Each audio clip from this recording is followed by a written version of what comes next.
Good morning. Trying to be quiet again because everybody else is asleep. Didn't want to miss the morning sunrise. This is a full day. Let's see what it is today. I don't even know. It's Friday. It's Friday. So, third full day. We're going to Pearl Harbor today. And we're having our luau tonight. Oh, it's so beautiful. Let me turn this around.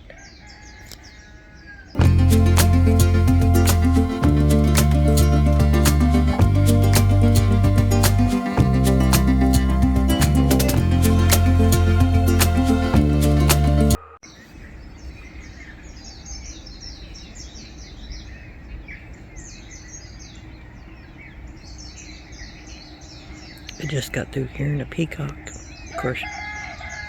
Of course, we hear crows. I feel like I'm on Coggy Hill Farm. Every morning, roosters. Oh, the moon's up too. How pretty is this? Oh, we gotta take a picture of that. Moon. Palm tree, sunrise.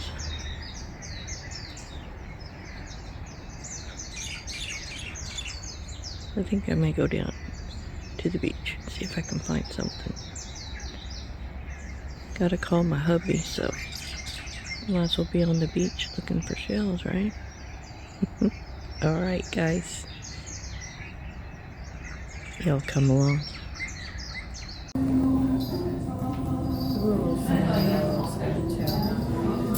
Good morning, folks. Thank you for. You could also get a set of Temu Link.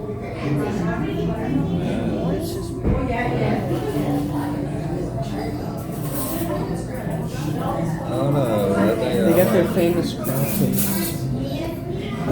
Where's the famous pancakes at? I do the Lions Over here? sweet bread. No. Signature pancakes.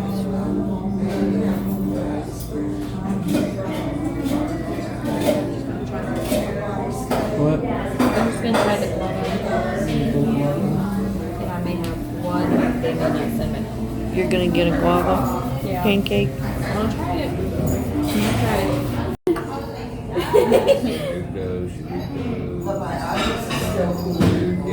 Okay, we got the masculine cinnamon roll and the regular. You are welcome. That looks good. Macadamia cinnamon roll. Mine's normal. Oh, look at that. That looks good. We'll see if we can get both of them. Okay, and then I can I have don't think I can. Oh, yeah, I can't get both of you in the same shot. Well, just eat it like that. Is it warm? Hey, I was they cutting. didn't bite yet. These two. He said he had to take the first bite. Okay. Good normal sound.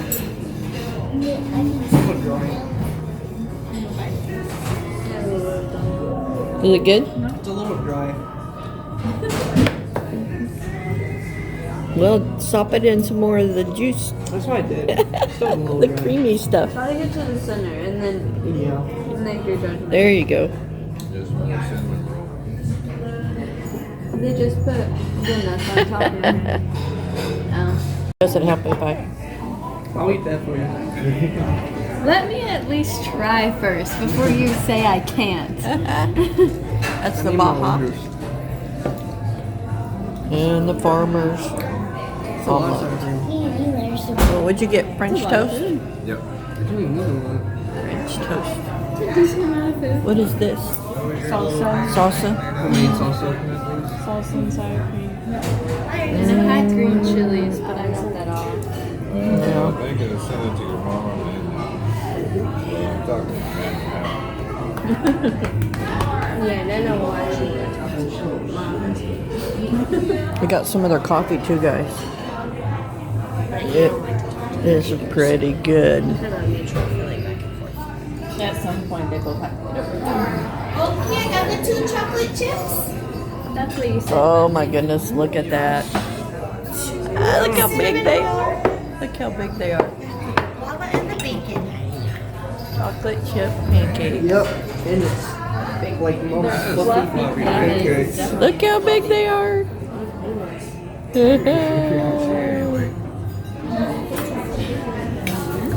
guess you don't need no syrup. She says. I don't even need no butter. This is amazing. Oh wow.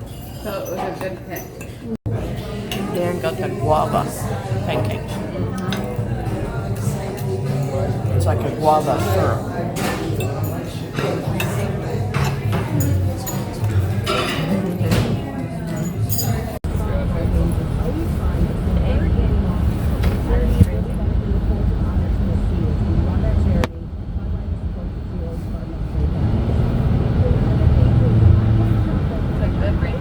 It is a good rainbow.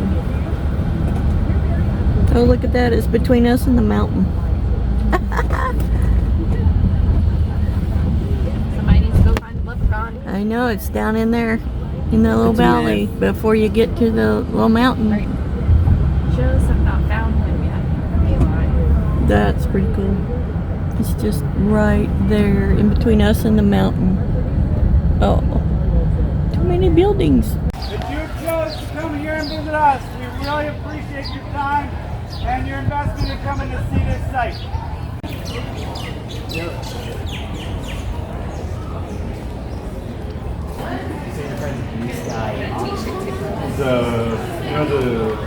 Use the top one.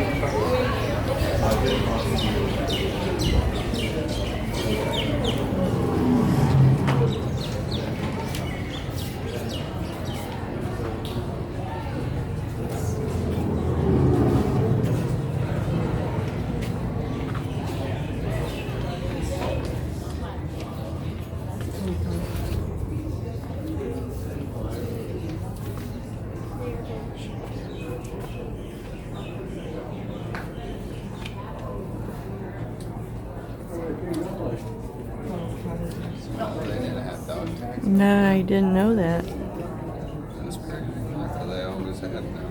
Yeah, I thought everyone in the service, everybody had them. I wonder if they started making them after that then. I don't know.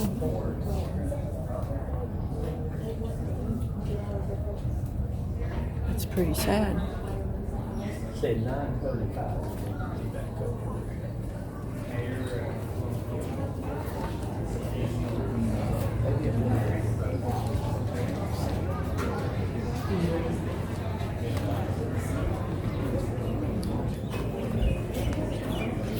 I haven't seen anything that said I couldn't video it of you guys.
The idea came from that rolling road we all war between Japan, United States, Sweden, and Denmark.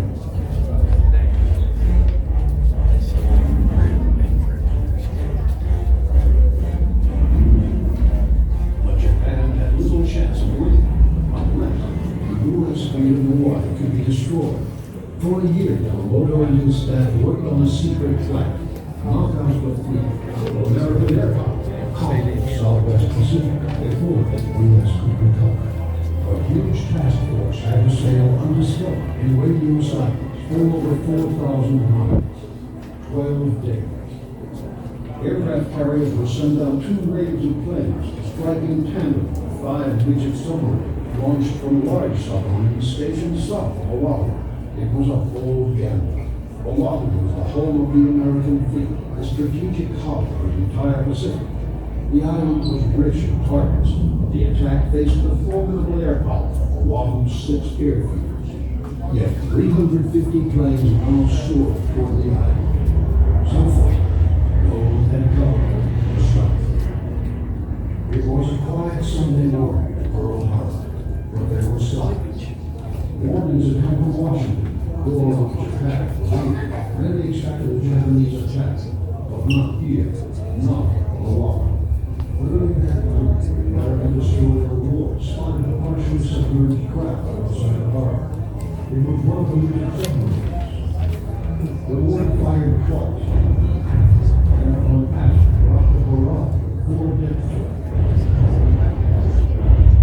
A few minutes later, 7:02 a.m., 2 drivers at the Ohio radar station saw a bright spot rise on the screen. The sighting was the biggest that they had ever seen. But the report told them not to worry. Some B-17 bombers and the U.S. Navy. That was probably all that was.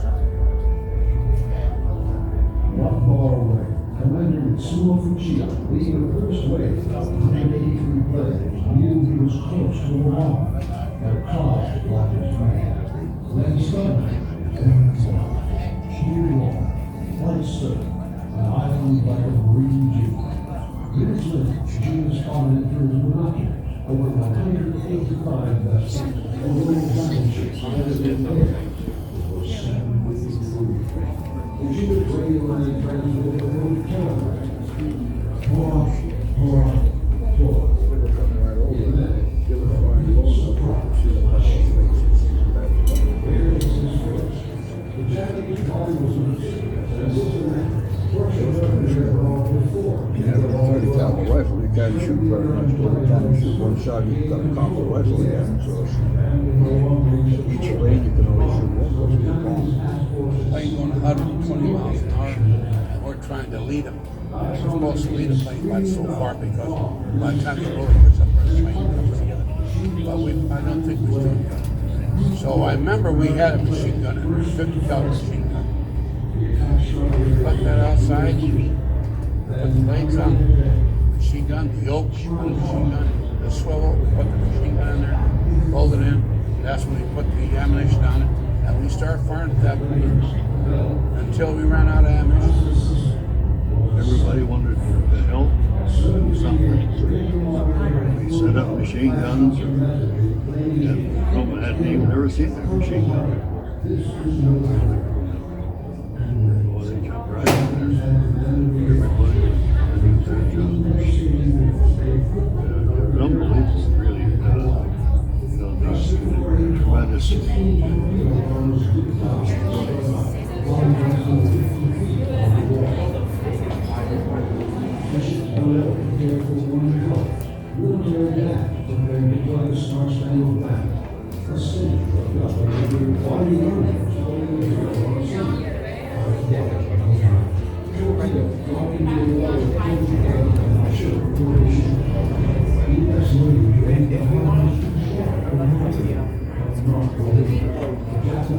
these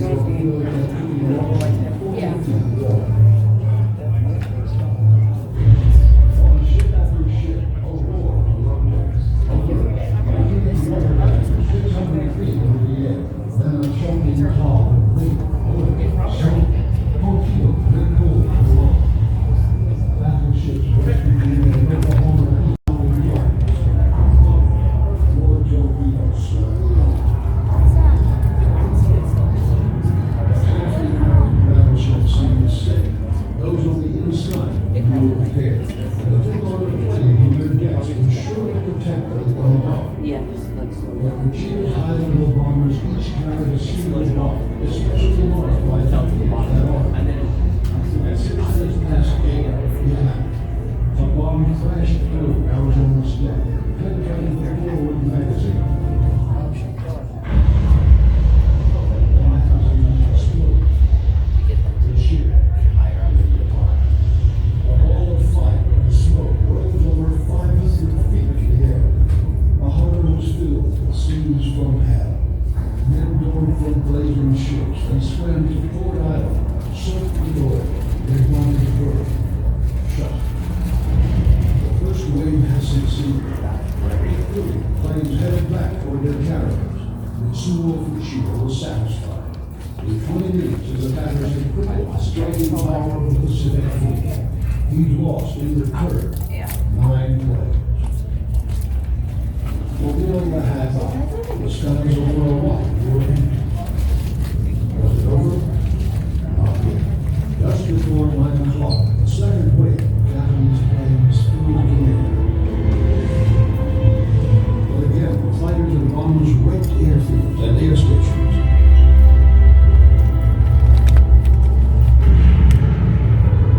Bombs exploded on the ships at Pearl Harbor.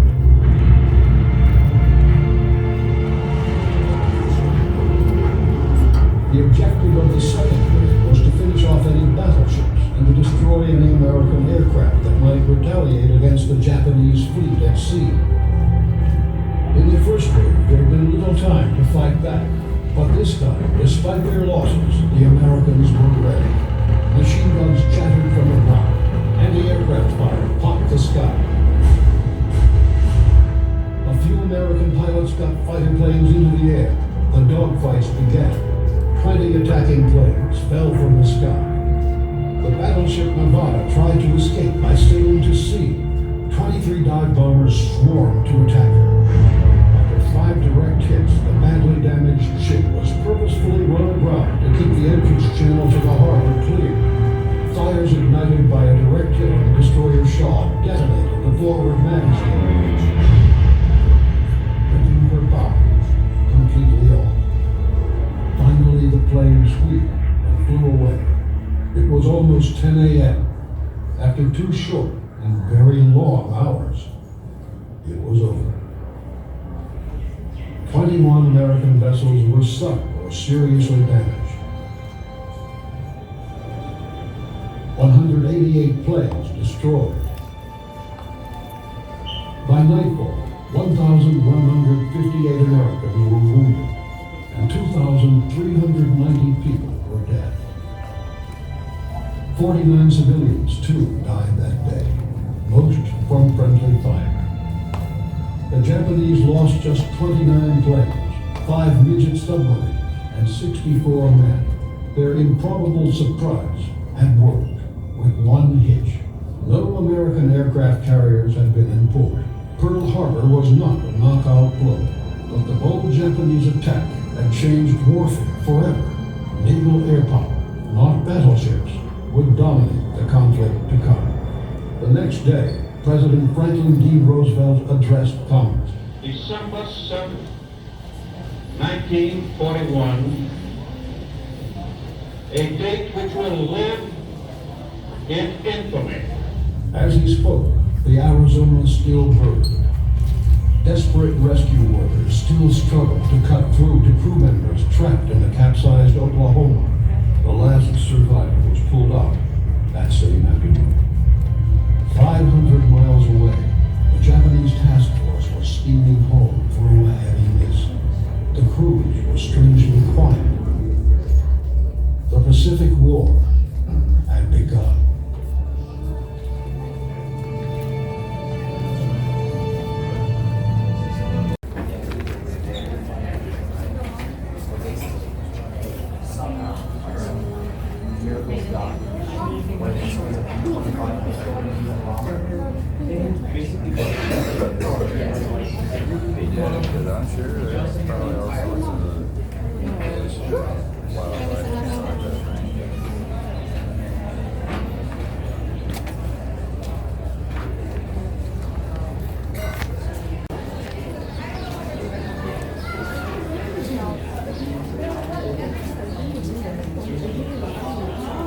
that didn't survive.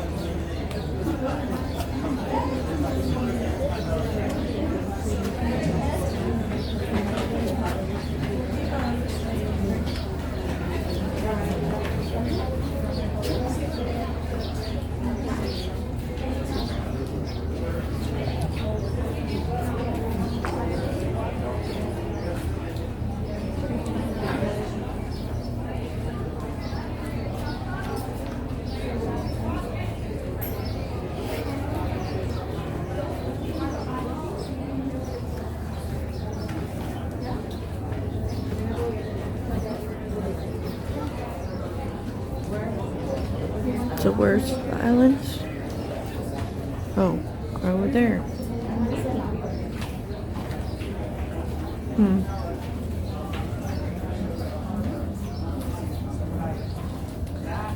So they flew quite a long ways, didn't they?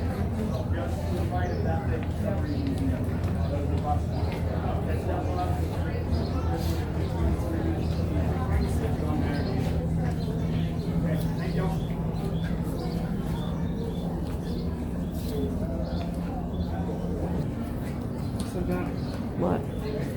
Isn't that cool? Yeah. Hang on to it. What you got from George? Yeah. Look, Jim.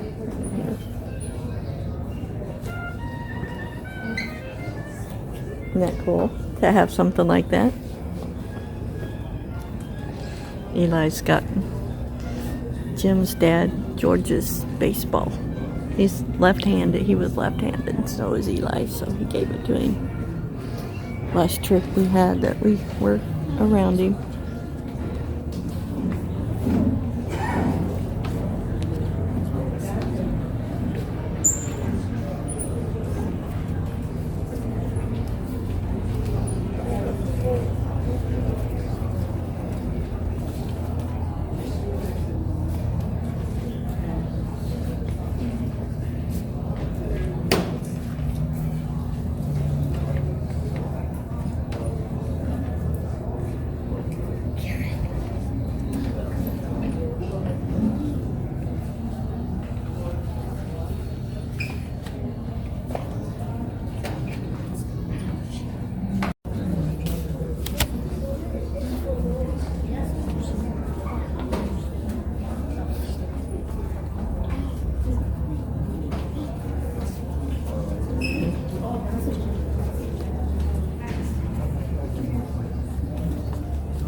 In the vicinity. Yeah.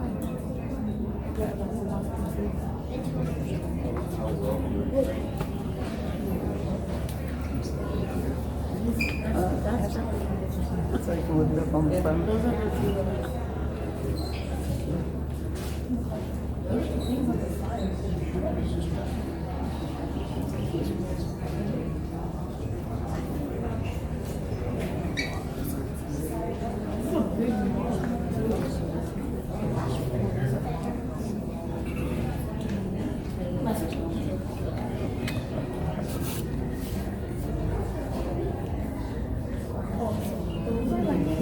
Really small ones.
You've done this a time or two.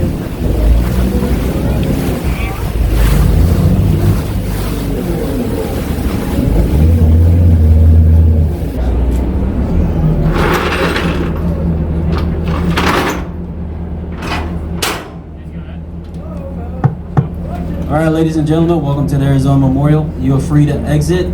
Please do not stop anywhere on the outside to take any pictures or videos. You have plenty of time for that once you are inside the memorial. Just this once, please make your way all the way inside. Thank you and enjoy your visit.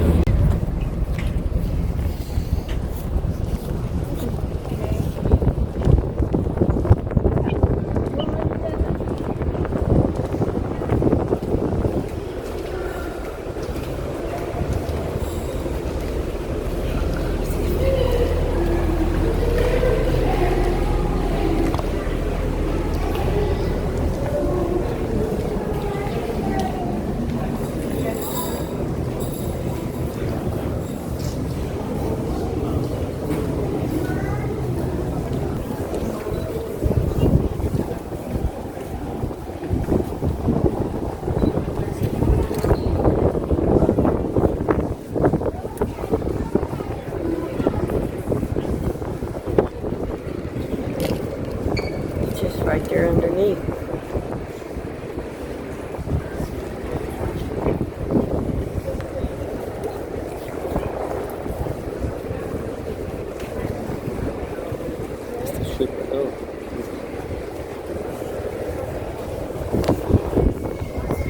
See if I can find my crew.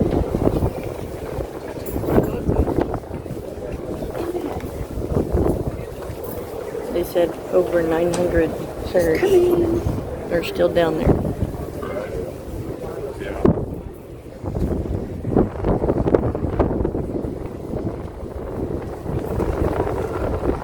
Maybe all those. I think that's the front part this way. Maybe out where the end of the little wall is. And then the other part's on the other side. There's something right here.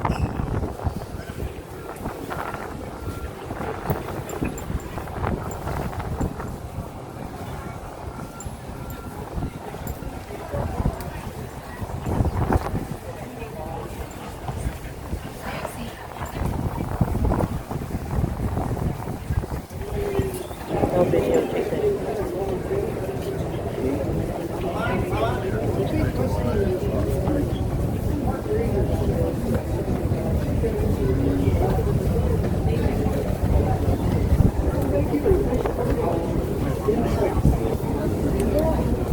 It's just a quick little 10-minute tour and then the boat.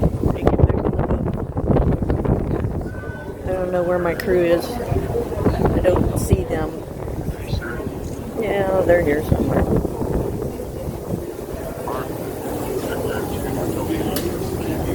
Well, he's not listening. I've even had that. Can you see it down there?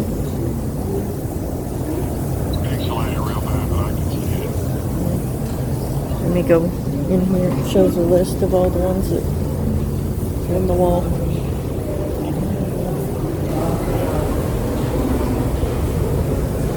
There's some of my crew. Wow. You see this?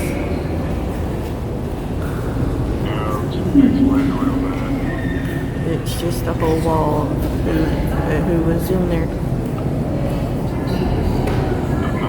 Yep. I think just, yeah, all the Navy. Marines. A small list of Marines. But the rest of it's Navy. Oh.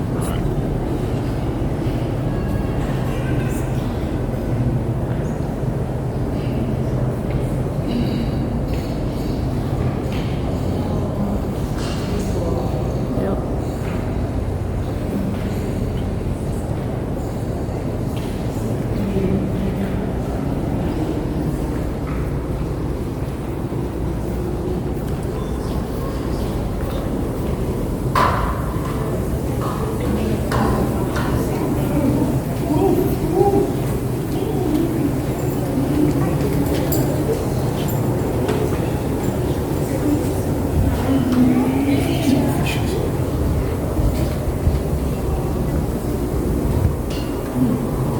I don't know where my crew went.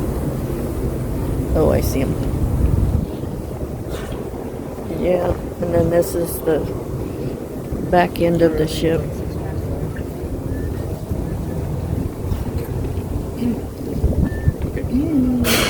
See that white buoy out there? Okay, I'll go over by Caleb. Oh, sorry. Wow. Can you see it? All the way out to the, there's a white buoy out there. That's the end of the back of the ship. And then I guess this was, all these little things is where other ships that went down, see them? The little white things. They have Vestal and I can't read the other. There's two more over there. Do you see the battleship? USS Missouri. Missouri, maybe? Yeah. Yeah, it's just right under there.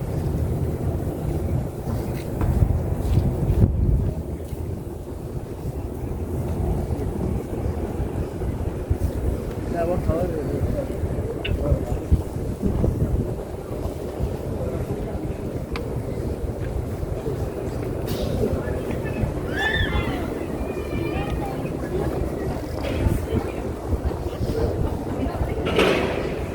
Not much to really see, but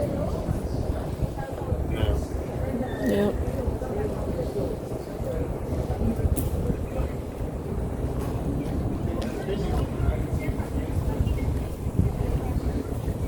tell it's deep right here, so it wasn't a very wide ship. Yeah.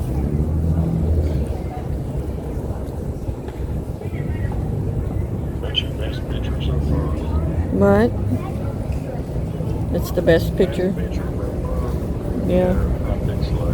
Yeah. I got it on video too. I'm videotaping it in the other hand. Both my hands are gonna fall asleep. Huh? You're multitasking. I know, but both hands are gonna go to sleep. Alright, put me up. Huh? Put you up. Alright, love you. Yeah. I love you too. Thank you. You're welcome. Have a good rest of the day. Bye. You too. Love you. Bye. Bye. Love you too. Bye. Bye. Jim wanted me to take him along on the trip. So, wanted to pay his respect even though he wasn't here. It's very emotional.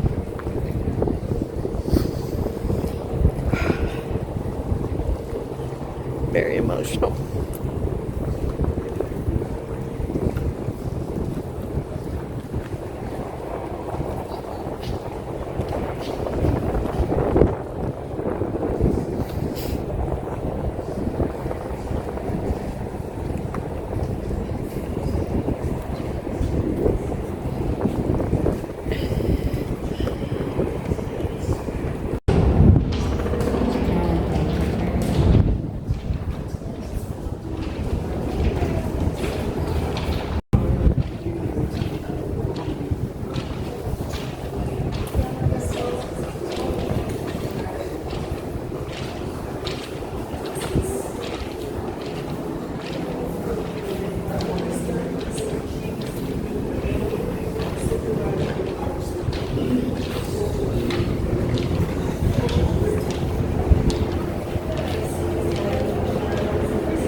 Alright, welcome back ladies and gentlemen. Just a reminder, once this boat is in motion, we do ask you please remain seated. In emergency, life jackets will be underneath all the benches. I have a couple more seats in the front if you can't find.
What's the reservation you go on? 呢個係珍珠港啊！係啊。 And then what? You get arrested. Ow.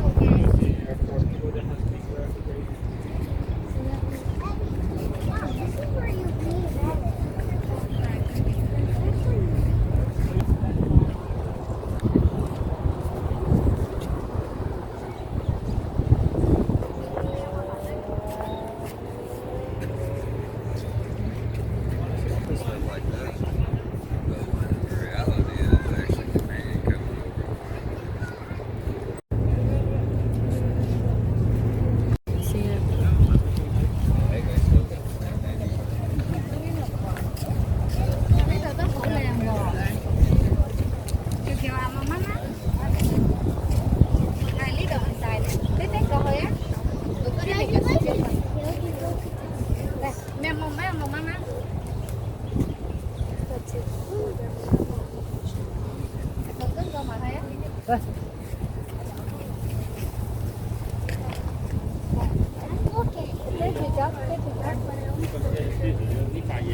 Utah was over there.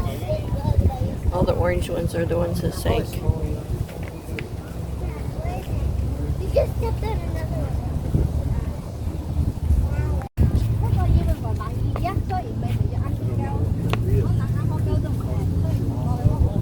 Guess that's a picture right before it happened.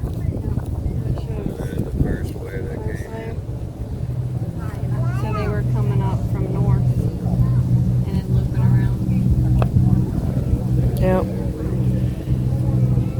Oh look, they got some of the pictures of them.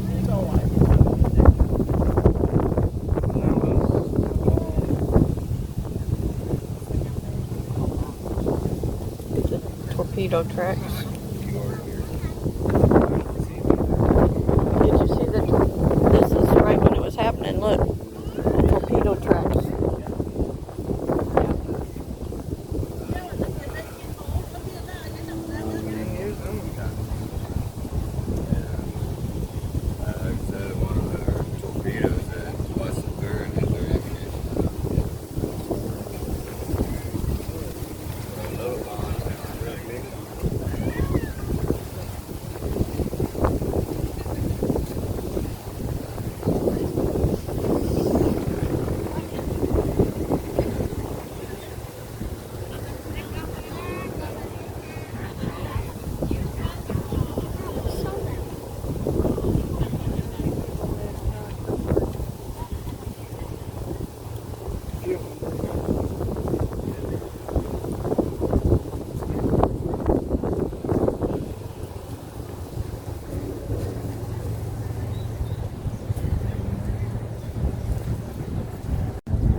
ships in the harbor. That's when Japan came up with the fins and stuff. Whatever. So when they hit the water, they pulls them back up. So wherever 2 was the radar. I don't see 3 2. is a field. That's where they lost. Oh, that's what each little thing is. Yeah. So 4 I'm is guessing that's where they lost. barricades. That does sound like an echo. I told you. 5 is a whaler field. Sounds like she's echoing. Yeah. 6 That's what happened with him. Pearl City. 6 Camp. Pearl City. Yeah. What was Pearl City? It's just I guess camp? names or whatever. Yeah. Oh. I'd almost bet your radar was probably over Yeah. there. I guess it lost its little thing. Yeah. Little kids these days. Popping around. You can't have nice things. Yeah, can't have nice things. This one has like a 3 shape into it. There's a what? There's like a 3. Yeah.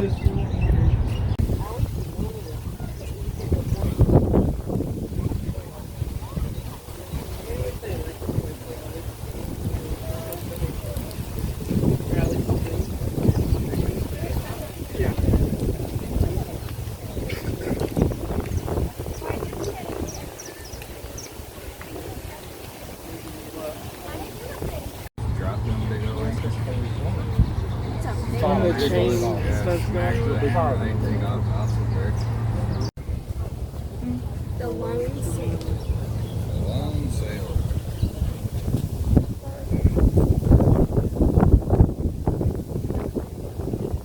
Colonies rich in natural resources. Now their colonies were ripe for conquest by Japan, the Nazis' ally. But the United States had interests in Asia too. American lives are endangered as the invaders are about to storm in.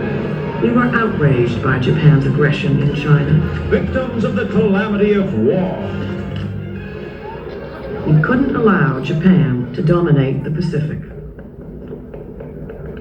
To deter Japanese aggression, the United States moved her Pacific Fleet out to its base at Pearl Harbor in the Hawaiian Islands. West Virginia steams from New York Harbor to join the rest of the fleet, ordered to the Pacific.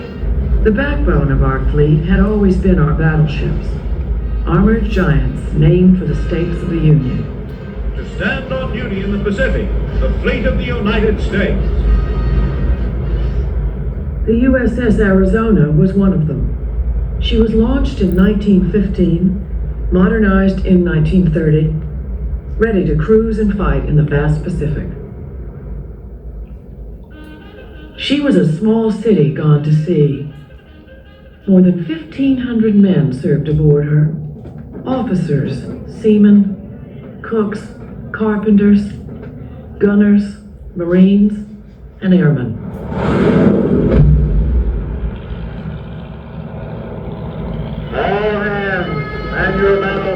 She was protected by more than 8,000 tons of armor plating. The Admiral on his flagship as he leads his squadron into action. The mythical battle ordered by the signal. Her 14-inch guns could fire a shell 20 miles. In war games and exercises, she looked invincible. But the Navy was soon to learn that the age of the battleship was at an end. The age of the aircraft carrier had arrived. One man who knew it was Admiral Isoroku Yamamoto, Commander-in-Chief of the Japanese Combined Fleet. Though opposed to war with the United States, Yamamoto believed that if Japan wanted to seize the European colonies in Southeast Asia, the U.S. fleet at Pearl Harbor would have to be knocked out first. He proposed to use Japan's first-line aircraft carriers and hundreds of planes in a massive surprise attack on Pearl Harbor. Before the Americans could rebuild their fleet, Japan could achieve her goals in Asia. It was was a daring gamble. In July 1941, Japanese forces seized all of French Indochina. Fearing that Japan would use these Indochina bases for an attack on our garrisons in the Philippines, the United States government took action. President Franklin Roosevelt demanded an end to Japanese aggression. To back up his demands, he stopped all sales of American oil to Japan. Oil, the lifeblood of the Japanese war machine.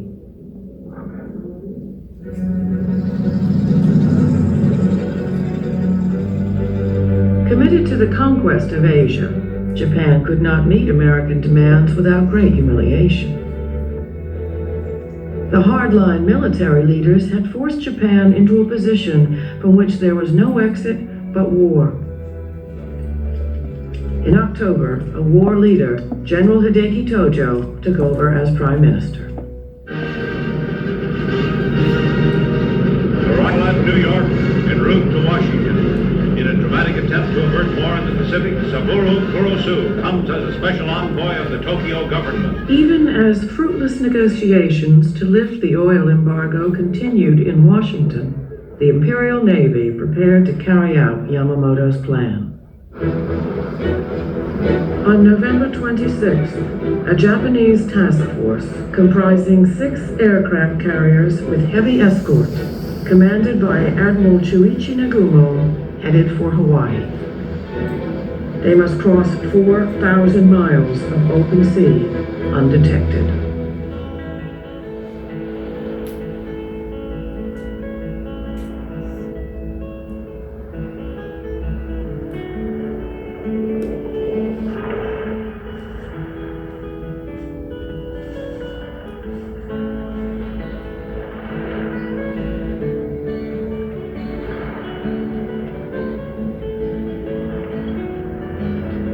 The American military knew that a surprise Japanese attack on Hawaii was possible, and they thought they were prepared. The U.S. Pacific Fleet was commanded by Admiral Husband E. Kimmel. Admiral Kimmel sent out the fleet from Honolulu weekly on exercises, preparing for offensive operations in case of war with Japan. While in port, the defense of the fleet rested with the Army under the command of Lieutenant General Walter C. Short. An impressive array of coast artillery, anti-aircraft guns, and even an early form of radar protected Oahu's shores. Army fighters based at Wheeler and outlying airfields guarded the skies. Hickam Field's heavy bombers could strike an enemy fleet long before it could reach attack position. General Short believed, however, that the great danger was not air attack, but saboteurs. To make his aircraft easier to guard, he ordered them parked wingtip to wingtip, their guns unloaded, in the center of the airfields.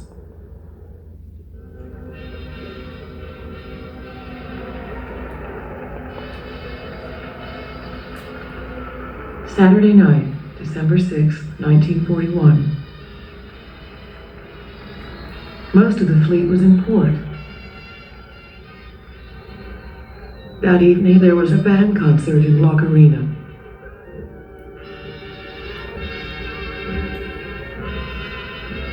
The carriers Enterprise and Lexington were away, delivering aircraft for the defense of Wake Island and Midway. The last night of peace slipped away.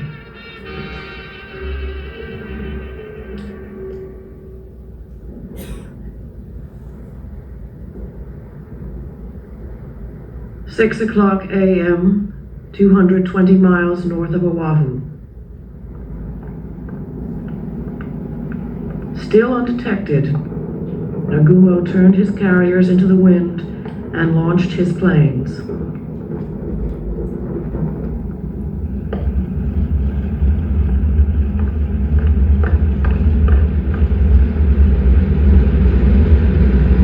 First, the fighters.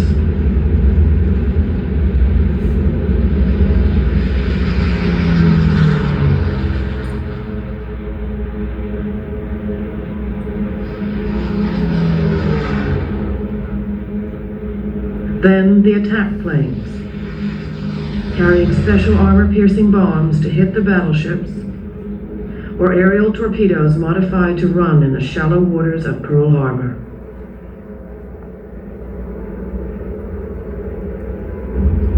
Last, the dive bombers. 183 planes in all. 30 minutes later, a second wave of 167 planes followed.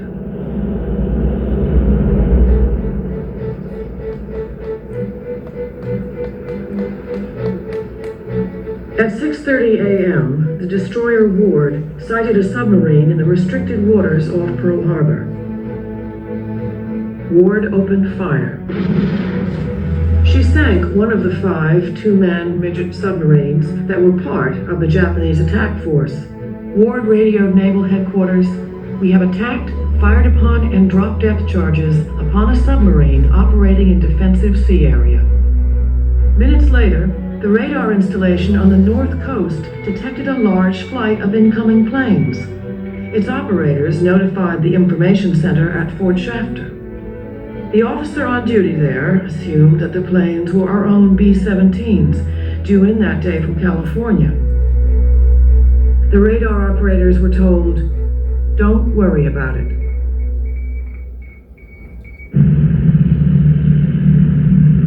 The radar had detected the Japanese strike force.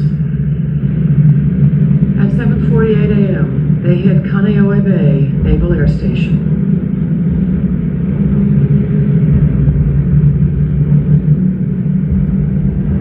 At Fort Island Naval Air Station, dive bombers tore apart the seaplanes and their hangars. The radio operator banged out a desperate message. "Air Raid Pearl Harbor, this is not drill."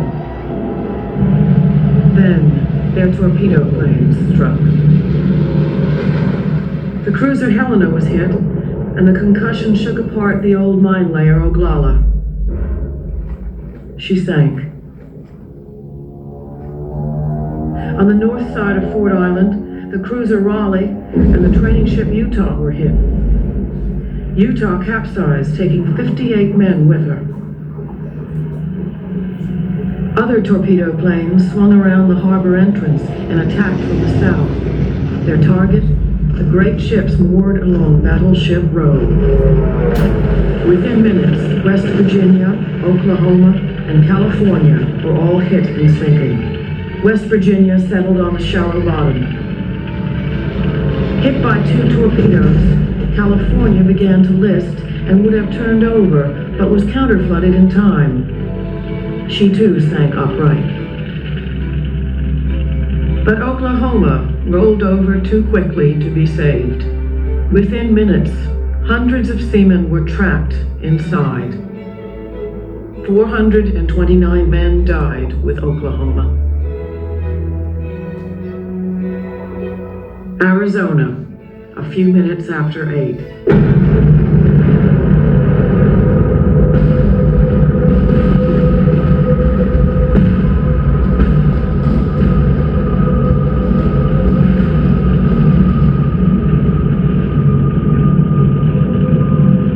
An armor-piercing bomb went through her deck and ignited the forward ammunition magazine. Thousands of tons of ammunition exploded. No one who heard that sound would ever forget it. 1,177 men died in those moments. Caught off guard, men fought back from all around the harbor as best they could. Sailors, soldiers, and Marines showed courage and resourcefulness. Many decorations for valor were won that day. Anti-aircraft fire was soon spoiling the aim of the attacking planes. Navy guns claimed 5 of the 29 torpedo planes that attacked Battleship Row. Only 14 American pilots were able to rise and meet the attackers. They claimed 11 Japanese planes shot down. about 8:50, the second wave of bombers struck. Hickam and Wheeler Fields were hit again. The second wave smashed the destroyers Cassin and Downs in Dry Dock Number 1. Destroyer Shaw's ammunition stores exploded. Sailors, thrown off their ships by the force of the explosions, swam through oil burning on the surface of the harbor. Rescue boats dragged them, alive and dead, from the inferno of flame and water. Thick smoke from the burning ships provided some cover from the Japanese planes, but through the smoke, the attackers saw a single American battleship on the move.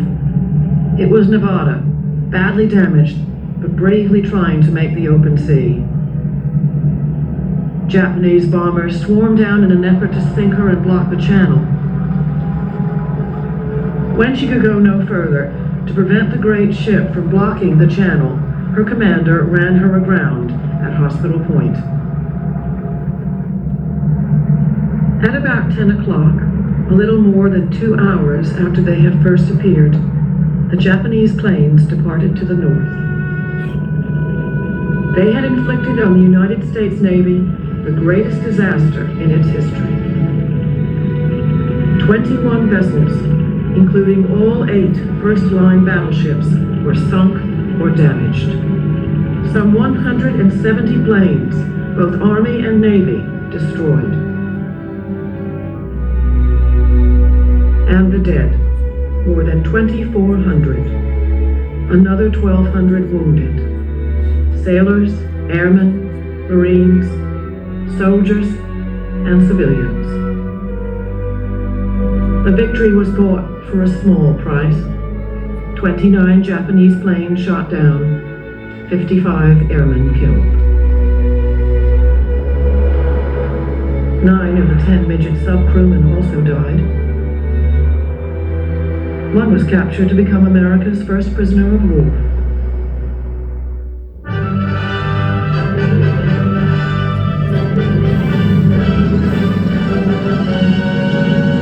Yesterday, December 7th, 1941, a date which will live in infamy.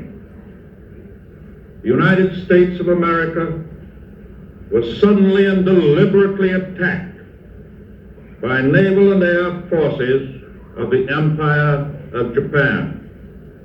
I ask that the Congress declare that since the unprovoked and dastardly attack by Japan, a state of war has existed between the United States and the Japanese.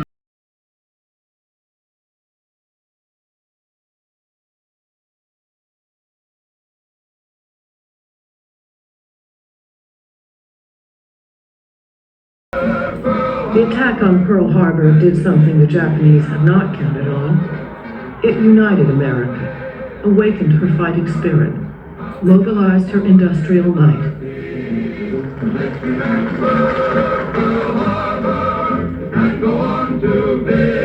At Pearl Harbor, a massive salvage and recovery operation got underway. Almost every ship the Japanese sank was eventually put back into service. But not Oklahoma, not Utah, and not Arizona, left where she lay, a memorial and tomb for the men within. The American aircraft carriers had escaped the Japanese attack.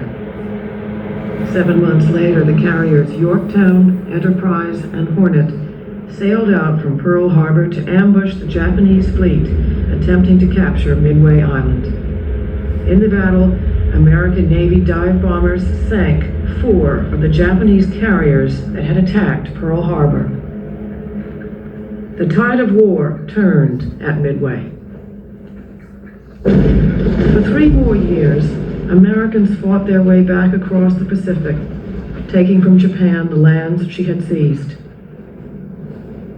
Millions would die.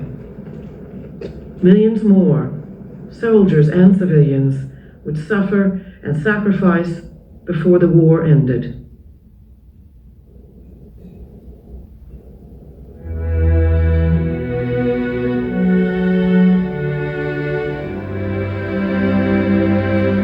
Meanwhile, the men of the USS Arizona lay where they fell, in the passageways and the engine rooms and below decks. War and peace, victory and surrender went on above them. Every year on December 7th, special ceremonies of remembrance are held here at the Visitor Center. The dead are mourned, the heroes are remembered. People from all over the world honor young men they never knew, whose lives were cut short on December 7th, 1941. How shall we remember them, those who died? Mourn the dead. Remember the battle. Understand the tragedy. Honor the memory. Let our grief for the men of Arizona be for all those whose futures were taken from them on December 7th, 1941. Here, they will never be forgotten.